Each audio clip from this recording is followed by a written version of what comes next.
투박하지만 정직하다. 비평을 비평하는 남자 서영석. 그가 바라본 세상. 사설과 칼럼을 통해 오늘을 짚어본다. 서영석의 라디오 비평.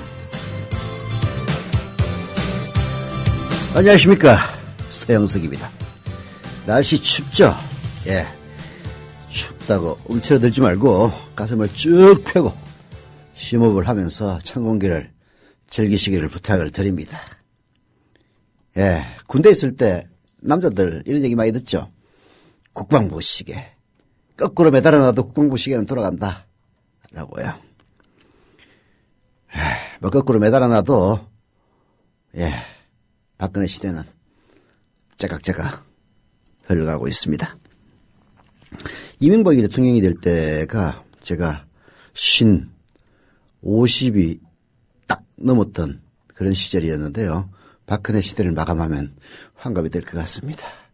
예, 잃어버린 10년이 될 것 같습니다. 라디오 비평 시작합니다.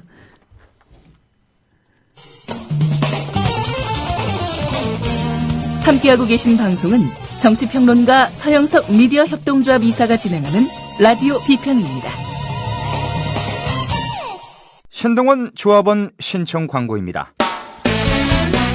고혈압, 동맥 경화 등 윤리와 소금을 많이 먹는 폴란드인의 각종 성인병 극복을 위해서 폴란드 정부가 국책사업으로 지정한 신비의 열매 아로니아. 건강한 변화를 원하신다면 평산네이처 아로니아 진. 이제 대한민국의 건강을 책임집니다. 검색창에 평산네이처를 검색하세요. 문의는 1661-2087 1661-2087. 지상철 조합원 신청 광고입니다. 강화대교 앞에서 개념 부부가 만드는 개념 곰탕 연지연 곰탕. 연지연이란 가마솥의 장작불로 온종일 구워내는 곰탕을 서로 나누어 이어지는 인연이란 뜻입니다. 연지연 곰탕이 민주주의를 열망하는 조합원 여러분과 국민의 건강을 책임지겠습니다. 곰탕 포장 판매는 한 팩 800g에 7,000원이며 7팩 이상은 무료 배송으로 드립니다. 연지연 곰탕은 강화대교 입구에 위치해 있습니다. 단체 주문 예약 및 포장 주문 전화번호는 010-7252-1114, 010-7252-1114, 031-989-9968. 조합원 단체 예약은 10% 할인해드립니다.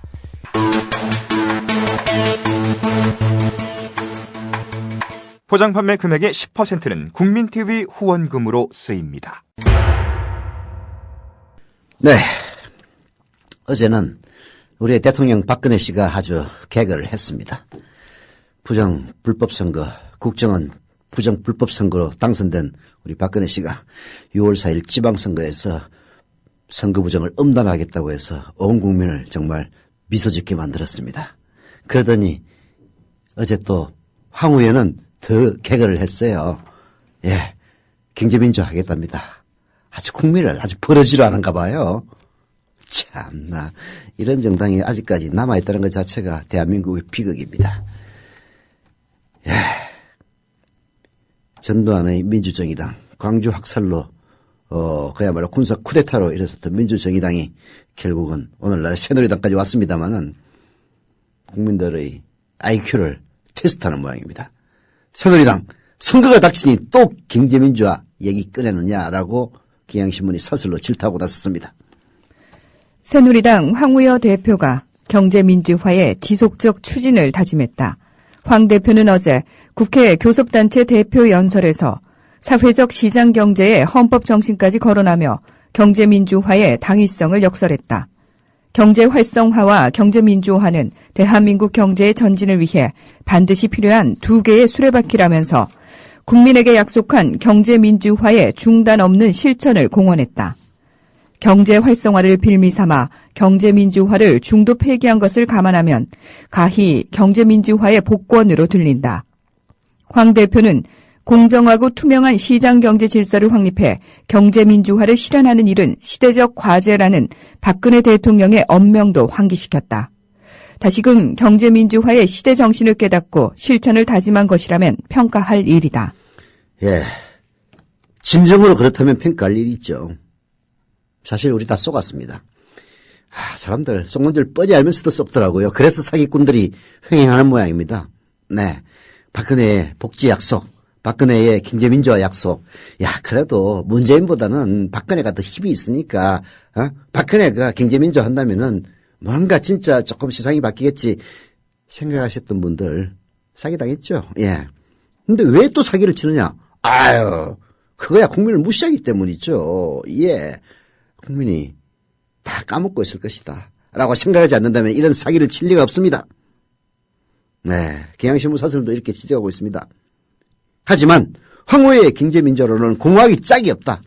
지난 총선과 대선에서 새누리당과 박근혜 후보의 최대 공약인 경제민주화가 집권 1년 만에 어떻게 굴절됐는지 두 눈 똑똑히 뜨고 목도해온 그런 때문입니다. 경제민주화는 대선 때 국민적 합의를 이룬 사항입니다. 오죽했으면 박근혜 대통령마저 후보 시절 경제민주화를 선점의 핵심 공약으로 삼았겠습니까? 그만큼 경제민주화는 시대정신이었습니다. 그런데 박근혜 정부에서 경제민주화의 현주소는 초락이 짝이 없습니다. 입법이 완료된 것은 일감 몰아주기 규제, 그것도 진짜 재벌들은 다 도망가게 해놨어요. 산업자본의 은행지분 보유한도 축소, 신규 순환출자 금지 등에 그칩니다. 독과점을 완화해서 경제 양극화를 해소하고 재벌의 불법 불공정 행위를 뿌리 뽑아 왜곡된 시장 질서를 바로잡자는 경제민주화의 대의를 달성하기엔 턱없이 모자랍니다. 그 원인이 어디에 있겠습니까? 대통령인 박근혜 씨가 재벌과 기득권 세력의 회유와 그리고 반발에 밀려서 속도 조절론을 폈고 정부 여당이 정책 방향을 선회한 때문입니다. 박근혜 대통령이 재벌 청수와 청와대 오찬간담회에서 신중론을 필기한 이후 지난 연말 국회에서 통과된 신규 순환출자 금지 법안, 그걸 빼고는 경제민주화 관련 주요 법안이 모두 국회 상임위에 사장되어 있는 게 오늘날의 실상을 옹변하고 있습니다. 황 대표의 경제민주화 실천 약속이 진정성이 있다면 2월 임시국회에서 서랍에 잠자는 핵심 법안들의 입법화를 통해 증명해 보여야 할 것이다. 기업 지배구조 개선과 직결된 상법 개정, 대주주 적격 심사를 확대하는 금융회사 지배구조법, 갑의 횡포를 견제할 일명 남양유업법 등이 대상이다. 공이 박 대통령의 핵심 경제민주화 공약들이다. 구체적 입법화를 통한 실천의 노력이 수반되지 않는다면 황 대표의 경제민주화는 대선에 이어 지방선거를 겨냥한 공약 장사라는 비판을 면치 못할 것이다. 선거용 사탕 발림에 두 번 속을 국민은 없다. 네. 이번 6월 4일 지방선거까지 한 3달 정도 시간이 있습니다. 정말로 국민을 사기치지 않는다면 이번 그 석 달 남은 임시국회에서 정말로 경제민주화 관련된 각종 입법들을 손상 없이 통과시켜야 할 것입니다. 그럴 가능성은 별로 없어요. 예. 재벌로부터 자유롭지 않은 정치인들 없습니다만은 그 중에서도 특히 자유롭지 못한 정치인이 바로 대한민국의 여당 정치인, 새누리당 정치인 아닙니까? 과연 재벌과 싸워서 이길 수 있을 것인가? 전혀 그렇지 않습니다. 또다시 사기치고 표만 얻은 뒤에 헌신작처럼 내버릴 가능성이 훨씬 더 높습니다. 정말로 국민들이 표로 심판하지 않으면 박근혜 대통령을 설사 지지 않도록 치더라도 새누리당의 이와 같은 그야말로 재벌에 굴복한 이런 모습들을 표로 심판을 하셔야만이 여러분들이 이익에 도움이 되는 거예요. 예, 맹심하세요. 더불어 행복한 세상. 너와 나의 꿈이 눈앞에. 국민 TV.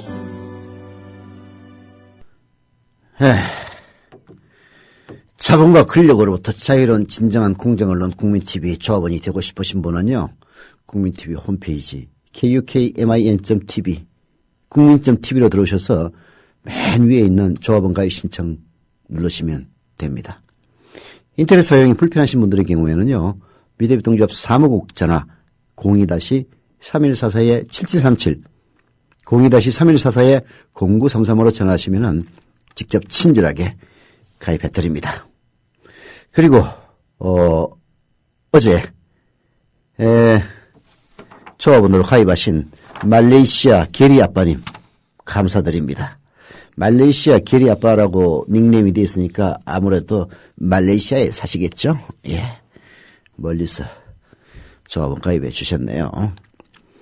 예, 그리고 전북 전주시 완산구의 최진규님 조합원 가입 감사드리고요. 외국인 것 같은데 아르헨티나네요. 우와. 아르헨티나에서 가입하신 전동희님 역시 조합원 가입 감사드립니다.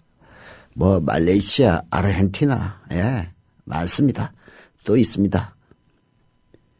전북 전주시 완산구 최예선님도 가입하셨네요. 아마 최예선님하고 최진규님은 주소가 같은 걸로 볼 때 형제 아니면 자매일 것 같네요.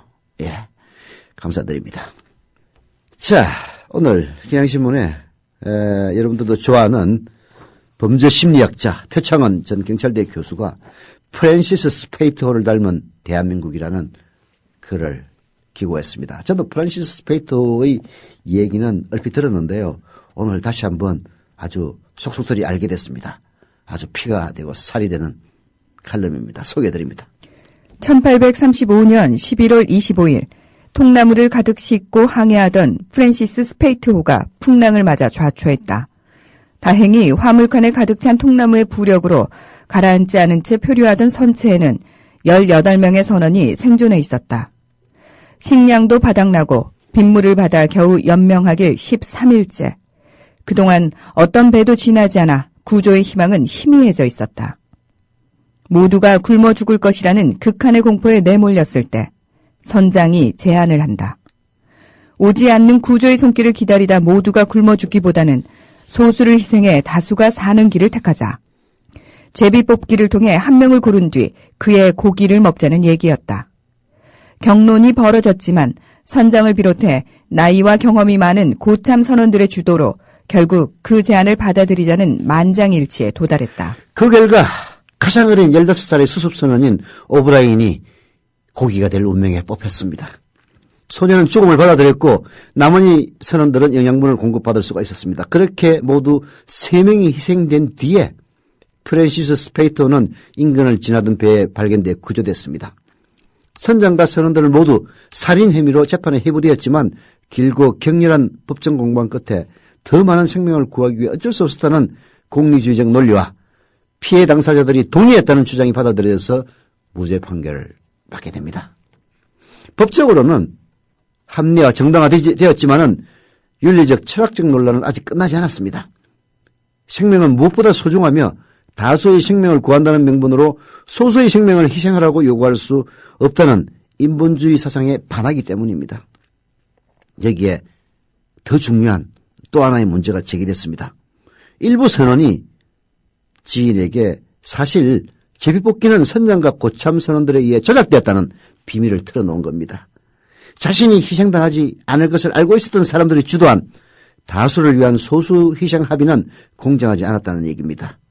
미국의 기자 겸 작가였던 잭 런던에 의해서 소설로도 쓰였던 프랜시스 스페이트 이야기는 오늘 한국 사회를 많이 닮아 있습니다. 북한과 공산주의 위협 앞에서 안보가 위협받는다는 이유로 정치인과 비판적 지식인과 시민들을 종북으로 몰아 희생시키고 있고 용산 지역 개발을 통해 다수에게 경제적 이익을 안겨주어야 한다는 명분이 철거민 5명과 경찰관 1명의 죽음을 불러온 희생을 강요했다. 수도권과 영남 대도시 시민들에게 안정적인 전력을 공급하고 국가산업진흥을 도모해야 한다는 필요가 밀양 주민들의 희생을 요구하고 있다. 쌍용 자동차 정리해고자들과 열악한 근로조건 및 실직의 위험 속에 노출된 청소 노동자들 역시 15세 소년 선원 오브라이언 같은 입장에 놓여 있다. 그 다수를 위해 희생해야 할 소수가 선정된 과정, 혹은 희생이 불가피하다는 결론 도출 과정 자체가 불공정했다는 것도 확인되거나 의심받고 있다. 더구나 이들이 희생해야 한다는 사회적 합의나 당사자의 동의에 이르지도 않았다. 권력이나 다수 여론의 힘으로 밀어붙였다. 프랜시스 스페이트호 관련 판례나 기사 혹은 잭 런던의 소설을 읽으면 마음이 불편해진다. 자기 자신이 그 상황에 처해 있었다면 과연 어땠을까요? 결국 부정한 방법에 의해서 생존을 보장받고 약자의 고기를 뜯어먹는 불의하고 잔혹한 다수에 속하는 것은 아닐까요? 아니면 반대로 15살 소년 오브라인의 입장에 처하게 되었을까를 상상해보기 마련입니다.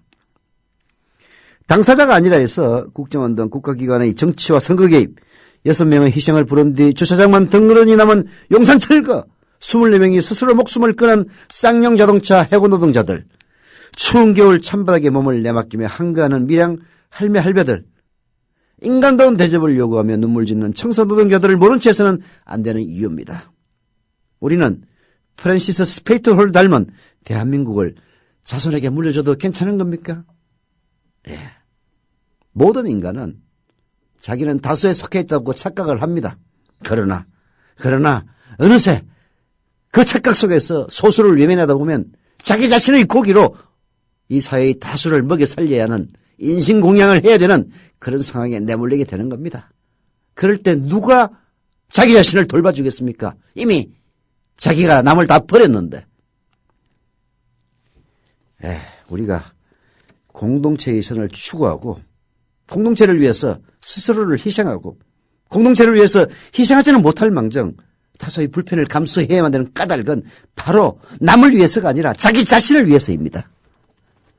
표창원의 칼럼 프랜시스 스페이터를 닮은 대한민국을 읽으면서 우리가 그런 사람이 되지 않기를 다짐하는 계기가 되었으면 합니다.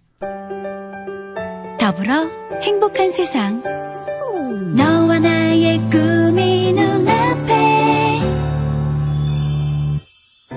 국민 TV 네, 은하수를 아시나요? 2분 당첨자 확정됐습니다. 더 이제 안 써주셔도 됩니다. 중년 공시생님, 그 다음에 맹이 여자님, 2분 되셨습니다. 중년 공시생이라, 나이가 많이 들어있는데 공무원 시험 본다 그런 얘기겠죠? 연극 보고 힘내서 열공할게요. 별로 믿기지는 않습니다.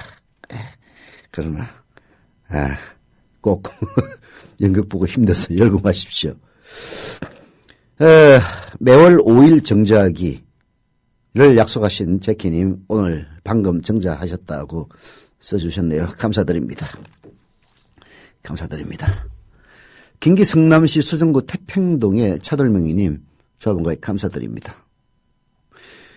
광고 안 하겠습니다. 우리라이프 상조 광고입니다. 우리라이프 상조는 지난해 10월 미래협동조합과 제휴를 맺었습니다. 지난해 10월 우리라이프 상조가 저희 광고를 통해서 가입한 회원 납입금의 10%를 매달 미래협동조합 국민TV에 후원한다는 내용입니다. 이거 쌓이면 꽤 돈 됩니다. 국민TV와 함께하는 업체 우리라이프 상조 문의는 1600-3267이고요. 1600-3267 상조 서비스 관심 있으신 분들은 기왕이면 우리라이프 상조에 가입하셔서 미래협동조합도 돕고 상조로 미리 앞날도 대비해 주시기를 부탁을 드립니다. 광고 끝났고요. 극장체인 메가박스라고 있습니다. 삼성반도체 노동자 사망 사건을 다룬 영화 또 하나의 약속 개봉관을 갑자기 크게 줄여서 논란을 빚고 있네요. 영화 또 하나의 약속 배급사 물이 아니라 몰인가? 올이구나. 그냥 눈이 나빠가지고 올을 갖다가 물로 보이냐. 참나. 배급사 올은 메가박스가 영화 개봉을 이틀 앞두고 예매를 받던 상영관 수를 15곳에서 이날 4일날 오후 3곳으로 줄였다. 관객 수위가 충분한데 이해할 수 없는 상황이 벌어졌다라고 밝혔다고 합니다. 메가박스는 애초 이 영화를 상영관 30곳에서 개봉하기로 내부 방침을 정했던 것으로 알려졌는데요. 어제 오후 갑자기 대부분 예매 창구를 닫고 한때 정확한 개봉관 수에 대해서 배급사 쪽에 통보조차 하지 않았다고 합니다. 메가박스 지난해에도 천안함 침몰 사건을 소재로 다양성 영화 흥행 1위를 달리던 영화 천안함 프로젝트를 석연찮은 이유로 개봉 사흘 만에 내려서 외압 논란을 빚은 바가 있죠. 메가박스의 지분 절반을 범삼성가인 홍석현 회장이 있는 중앙일보 쪽에 갖고 있어서 외압 의혹도 제기되고 있다고 합니다. 요즘 JTBC의 회장이 홍석현 회장의 아들일 겁니다. 나이 37살밖에 안 됐던데요. 이러면 홍현동가? 내 정확한 이름은 잘 기억이 안 나는데 JTBC에 대해서 압력을 가하기 위해서 전방위로 또 압력을 넣을 수도 있고 그런 생각도 듭니다. 그래서 오늘 오마이뉴스에 영화 또 하나의 약속을 나오도록 기획을 했던 반올림이라고 하는 데서 활동가로 일했던 분이 임지윤 씨라고 있어요. 그 기고한 글, 또 하나의 약속에 안 나오는 진짜 마지막 컷이라는 글을 소개해 드립니다. 이거를 보려면 사실 사진이 있어야 되는데요. 황유미 씨의 부모와 그리고 이 영화 황유미 역을 맡았던 여배우, 반도체 백혈병 때문에 머리를 빡빡 밀었어요. 그래서 이 세 사람이 있는 사진, 이게 바로 또 하나의 약속에 나오지 않는 진짜 마지막 컷이다라고 감독이 얘기를 했다고 하는데요. 자, 그 사연 한번 들어봅시다. 지난해 5월 강원도 속초에서 있었던 영화 쫑파티에서의 한 장면입니다. 영화에서 유미 씨 역을 맡았던 박희정 씨는 촬영 때문에 삭발한 머리를 유미 씨의 아버님, 어머님께 보여드리기 싫었습니다. 자신의 모습이 두 분의 아픈 기억을 되살릴 것 같았기 때문이죠. 하지만 아버님의 거듭된 청이 있어 희정 씨는 결국 모자를 벗었습니다. 이내 어머님이 눈물을 보이셨고 그 모습에 희정 씨는 더 울고 말았습니다. 많이 죄송했다고 합니다. 이 사진은 김태윤 감독이 직접 찍었습니다. 감독님은 이 사진이 내 영화의 진짜 마지막 컷이라고 했습니다. 이 황유미 씨의 아버님 이야기가 영화로 잘 만들어질까 우려가 컸다고 활동가 임자원 씨인가요? 네, 임자원 씨는 이야기하고 있습니다. 임자원 씨는 반도체 노동자의 건강과 인권 지킴이 반올림의 상임 활동가라고 합니다. 작년에 사법연수원을 졸업한 뒤 바로 반올림으로 왔다고 하네요. 소송 실무를 배우고 익혀야 할 시기에 단체 활동을 먼저 배웠다고 합니다. 그래서인지 아직 어느 하나 제대로 하는 게 없는 활동가이자 변호사입니다. 하지만 지난 한 해 어느 변호사 못지않게 뜨거운 한 해를 보냈다고 쓰고 있습니다. 이정란 노무사를 비롯한 반올림 활동가들, 그리고 황삼기 씨, 황상기인가요? 예. 눈이 안 좋아가지고. 그게 황유미 씨의 아버님 이름입니다. 황상기 아버님을 비롯한 피해 가족분들 덕에 참으로 많은 것을 배우고 느꼈다고 합니다. 그분들에 대한 이야기가 영화로 만들어진다고 했습니다. 당연히 영화에 대한 관심은 남다를 수밖에 없었습니다. 솔직히 기대보다는 우려가 컸습니다. 과연 만들어지기는 하겠냐는 우려. 설령 만들어진다 한들 많은 사람들이 볼 수 있겠냐는 우려. 그리고 무엇보다 아버님의 이야기가 영화로 잘 만들어지겠냐는 우려. 즉, 영화의 만듦새에 대한 우려가 가장 컸습니다. 영화가 촬영을 마쳤다는 소식을 들었을 때 그 과정이 궁금했습니다. 아니나 다를까 숱한 굴곡이 있었다고 합니다. 김태윤 감독은 8개월간 아버님을 따라다니며 각본을 썼습니다. 숫기가 없는 분이 계속 따라다니니 아버님과 활동가들은 그리 살갑게 대하지도 않았던가 봅니다. 그 와중에도 꿋꿋이 그리고 꼼꼼히 기록하고 다듬어서 각본을 완성한 후 그것을 들고 배우와 스태프를 모으기 시작했다고 합니다. 최영환 촬영 감독은 도둑들, 베를린 같은 작품으로 각종 영화제에서 촬영상을 휩쓴 분입니다. 이 영화 제안을 받았을 때에도 수억 대의 다른 프로젝트 제의가 있었지만 각본을 읽고 나서 결국 참여하게 되었다고 합니다. 박철민 배우는 딸의 적극적인 권유로 개런티 없이 영화 주인공을 맡더니 약속받은 러닝 개런티마저 전액 기부하겠다는 선언을 했더군요. 예, 이런 사연이 있었습니다. 그렇게 해서 필요한 사람들을 모아냈지만 역시 문제는 돈이었습니다. 제작비였다는 얘기죠. 투자자를 찾다가 포기하고 결국은 크라우드 펀딩을 조직합니다. 8,000여 명의 후원자 그리고 100여 명의 개인 투자자가 모여서 제작비가 마련된 것도 기적과 같은 일입니다. 하지만 촬영은 그 돈이 채 모이기도 전에 시작할 수밖에 없었다고 합니다. 예, 이 임자원 활동가는 개인적으로 가장 큰 감동을 여기에서 받았다고 하네요. 부족한 제작비를 쪼개 영화를 촬영하면서 당장 생계가 급한 현장 노동자들의 급여부터 챙겼다고 합니다.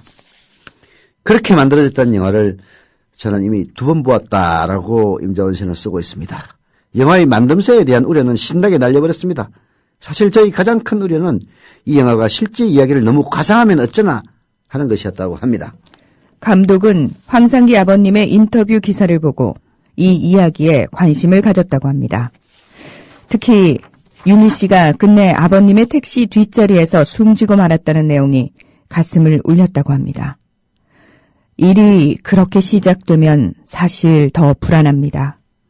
저쪽의 머리에는 뿔을 달고 이쪽의 어깨에는 날개를 달고 싶은 욕망이 생길 테니까요. 극명한 선악구도 말이죠. 하지만 영화는 그러지 않았습니다. 그저 있었던 사실들을 담담하게 촘촘히 하지만 어색하지 않게 엮어놓았습니다. 무엇보다 아버님을 가장 아버님답게 그렸습니다. 황상기 아버님, 황유미 씨의 아버님이죠. 7년째 노동자의 건강과 인권을 외치고 있습니다. 어느 기업이건 노조가 없으면 안 된다는 말씀도 한다고 하네요.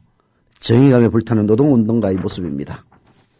하지만 이 글을 쓴 활동가 임자원 씨는 여전히 황상기 아버님의 싸움이 유미 씨에 대한 사랑, 그리움, 죄책감에 의지하고 있다고 생각합니다. 영화가 그 점을 잘 드러내고 있어서 좋았다고 합니다. 아버님의 싸움이 그렇듯 이 영화는 한 아버지의 가족 사랑에 대한 이야기입니다. 영화 속 사내는 그저 자신의 가족을 사랑했을 뿐입니다. 그 사랑을 온전히 지켜내려 했을 뿐인데 그 과정에서 노동운동가도 되고 투사도 되고 말았다는 것. 저는 그게 이 영화가 드러내는 우리 사회의 속살인 것 같습니다. 네. 여러분들 지금은 다 잊어버렸을지도 모르겠지만요. 민가입이라고 있었습니다. 민자 운동을 하다가 투옥된 사람들의 가족들의 모임이 바로 민가입이었습니다. 민가입에 총무로 활동했던 유시춘 씨, 소설가 유시춘 씨가 바로 그런 사람이었죠. 고등학교가 중학교 선생으로 활동을 하다가 동생이 투옥되자 민가협의 활동을 하기 시작해서 바로 방금 임자원 씨가 썼듯이 그저 가족을 사랑했을 뿐인데 그 과정에서 노동운동가가 되고 투사도 되고 말았다는 것, 그게 바로 70년대, 80년대 우리 삶이었는데 도대체 이제는 그 권력 대신에 금력이 들어서서 또다시 이러한 사람들을 낳고 있다는 게 참으로 참 서글픈 현실이기도 합니다. 영화가 만들어진다 했을 때 우리 모두가 가졌던 우려들. 영화 제작팀은 사실 더 많이 했을 겁니다. 투자가 안 되고 배급은 더 안 되고 홍보조차 하기 어려운 상황을 모르지 않았을 겁니다. 실제 주변에서 다들 만류했다고 합니다. 그래도 구태여 이 영화를 만든 이유가 뭘까요? 영화화하기에 차고 넘치는 소재인데 만들지 못할 이유가 뭐냐는 호기가 있었을 겁니다. 잘 만들 자신도 있었겠죠. 거기에 한 가지 더 하자면 어쩌면 영화를 잘만 만들어 놓으면 도와주는 이들이 많을 거라는 기대를 했을지 모릅니다. 영화의 성공을 회방 놓을 보이지 않는 손이 불편하고 못마땅한 사람들. 당당하게 드러나서 그에 맞서고픈 보이는 손들. 그 힘을 믿었는지 모릅니다. 반올림의 싸움도 그러했으니까요. 지금까지는 그런 걱정들이 빗게 갔다고 합니다. 영화는 기대 이상의 제작팀을 꾸렸고 기대 이상의 후원자와 투자자를 모았으며 그에 힘입어 기대 이상으로 잘 만들어졌다고 합니다. 자, 그렇다면 그 이후의 일들, 개봉을 일틀 앞둔 요즘의 상황들, 상영을 약속했던 영화관들이 돌아서고 있고 예매가 진행 중이던 극장에서 돌연 상영 계획을 처리하기도 하고 공중파 방송에서 영화 소개를 외면하는 그런 상황들은 어쩌면 영화 제작팀의 손을 떠난 문제가 아닐까 생각합니다. 누구의 몫이겠습니까? 바로 우리의 몫입니다. 평소 잘 드러나진 않지만 분명히 존재하는, 언제나 예상했던 것보다 더 많이 존재하는 바로 우리들 말입니다. 영화 제작자 중에 한 명인 윤기호 PD는 지금 우리에게 우리 영화가 작은 영화로 보이게 해서 개봉주가 지나면 내리고 싶어하는 사람들이 있는 것 같다. 그러니 예매와 단체 관람 조직을 호소하고 있습니다. 영화가 안 열리는 극장의 문의를 계속하는 것도 도움이 될 겁니다. 전화를 걸어서 메가박스뿐만 아니라 롯데시네마라든지 자기 동네에 있는 극장에 전화를 걸어서 또 하나의 약속 보러 가려고 그러는데 영화 걸었느냐 묻고, 안 걸었다면 왜 안 걸었느냐, 우리 지금 같이 보러 갈 사람 30명도 넘는데 왜 안 걸었느냐, 30명 안 넘어도 됩니다. 29명만 해도 30명 해도 됩니다. 이런 우리 스스로 조직할 수 있는 압력을 가해야 된다, 이런 얘기인 것 같습니다. 애달픈 사연입니다. 이런 영화가 사실 우리 사회에서 가장 힘있는 재벌 삼성의 노동자를 그랬다는 그런 점 때문에 영화로 만들어지고 나서도 그리고 좋은 영화라는 평가를 받으면서도 극장 스크린을 많이 확보할 수 없는 이런 현실이 그야말로 귀족과 평민으로 나누신 봉건 사회와 다를 게 뭐가 있겠습니까? 예. 우리 힘으로 극복해 봅시다. 영화 크게 한번 성공시켜 봅시다. 저도 보러 갈 겁니다. 저 변호인 한 번밖에 안 봤어요. 그러나 이 영화는 정말로 잘 만들어진 영화라면 2번, 3번 볼 생각입니다. 더불어 행복한 세상. 너와 나의 꿈이 눈앞에. 국민 TV. 네, 게시판에 웰고잉님이 두 구자 정자하셨다고 써주셨습니다. 감사드립니다. 이게 이제 조합은 더 크게 확대되기 위해서는 뭔가 좀 획기적인 돌파구가 있어야 될 것 같은 그런 느낌도 듭니다. 물론 그렇다고 해서 지금 조합원들이 이렇게 늘지 않고 있다는 얘기는 아니고요.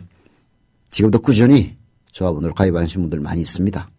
그러나 저희들은 더 배가 고프죠. 예, 더 많이 5만, 10만을 향해서 가기 위해서는 또 다른 방법이 필요하지 않느냐 하는 그런 생각이 듭니다.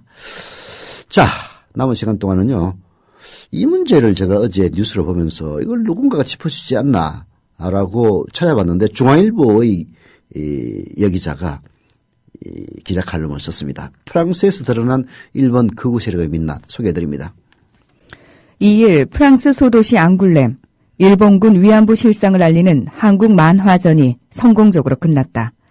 태평양 전쟁 당시 일제의 만행을 고발한 만화는 프랑스, 영국, 스페인 등 유럽 관람객 16,000명에게 공감을 넘어 공분을 불러일으켰다.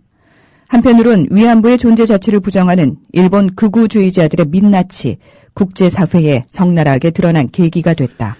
일본 측은 조직적으로 전시회를 회방을 놨습니다. 위안부는 조작된 역사라는 부스를 설치를 했다고 합니다. 근데 조직위에 의해서 강제 철거 당했어요. 이게 제일 통쾌하더라고. 조직위에 이거를 제보한 사람은 프랑스 기자 로엔 멜리키안이라고 합니다. 친일 혐한 언행을 일삼아온 미국인 토니 마라노가 자신의 사이트에 올린 10분 분량의 동영상에는 당시 상황이 상세히 찍혀 있다. 마라노는 미국 글렌데일시의 위안부 소녀상을 모욕하고 소녀상 철거 청원을 한 전력이 있다. 동영상을 보면 앙굴렘 만화 페스티벌의 아시아 총괄인 니콜라 피네가 현수막을 듣고 책자를 압수하는 장면이 나온다. 이후 일본 측은 빈 부스에서 기자회견을 강행했다. 양측 간에 욕설이 오가는 듯 승강이가 벌어졌다. 당신 혹시 한국 정부가 부른 사람 아니냐고 일본인들이 따지자 주최 측 책임자 피네는 황당하다는 듯이 고개를 내저으며 경찰을 불렀다. 일본 측의 전시회 방해는 행사 내내 이어졌습니다. 이들은 부스를 철거한 피네를 일본 만화의 적 테러 용의자로 규정을 했다고 합니다. 피네의 신상털기까지 한 동영상을 유튜브에 유포했습니다. 네컷 만화에서는 피네를 송곳니가 날카로운 악마처럼 그린 뒤 닥쳐! 내가 법이다! 라고 일본인들에게 욕설하는 인물로 묘사하기도 했다고 합니다. 프랑스가 공권력을 동원해서 일본 부스를 파괴한 뒤 한국에 잘 보이려고 한다. 일본 기자에게는 맞고 한국 기자에게만 허락한 자라는 그런 자막을 띄우게 했다고 합니다. 일본 애들이 참 열받게 열받았나 보네요. 이렇게 열받아서 왜곡하는 거 우리나라 친일파들도 똑같아요. 어떻게 해야 되는 종자다가 그런가 봐요. 예. 이런 비상식적인 행태와 대조적으로 한국 조직위 측은 조용하게 대응했다.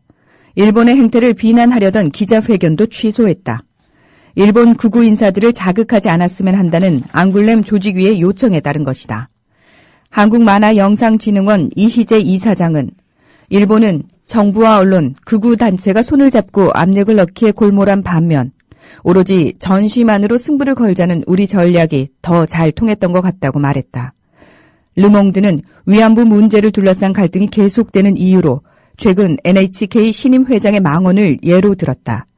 리베라 시용 등도 위안부 문제를 자세히 소개했다. 한국 전시회를 회방 놓으려던 일본의 의도와 달리 현지 분위기는 싸늘하게 돌아섰다. 사서 망신당한다는 이야기가 바로 이런 게 아닐까 싶다. 결국은 그 앙굴렘의 만화 전시회에서 위안부가 자발적이다는 등 이딴 식으로 까불던 일본 그 관계자들의 부스가 프랑스 주최 측에 의해서 철거되는 그런 개망신을 당했다는 그런 이야기인데요. 제가 이걸 듣고 느낀 것은 프랑스 사람들도 그렇게 판단하고 있는데 위안부가 자발적이었다고 주장하는 이런 인간들이 대한민국의 뉴라이트라고 존재한다는 것 자체가 정말 창피하다. 그런 얘기를 하고 싶어서 이 기자 칼럼을 소개해드렸습니다. 라디오 비평 여기서 마칩니다.